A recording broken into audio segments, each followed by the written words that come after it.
বন্ধু,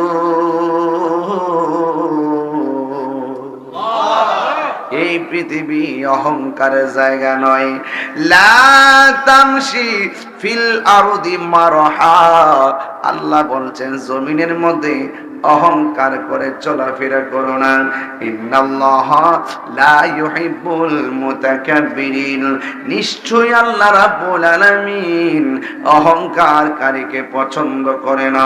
আপনার আমার সবার সামনে একসাথে মিলেমিশে বলুন, হায়াত এবং মৌতের মালিক কে? হায়রে ও গামারুয়ার বন্ধু, গামারুয়ার মাটির নিচের মানুষ আর প্রাইমারি স্কুলের বসা মানুষগুলা কি এক? জোরে কোন এক? গামারুয়ার মানুষের ঘরে আগুন লাগলে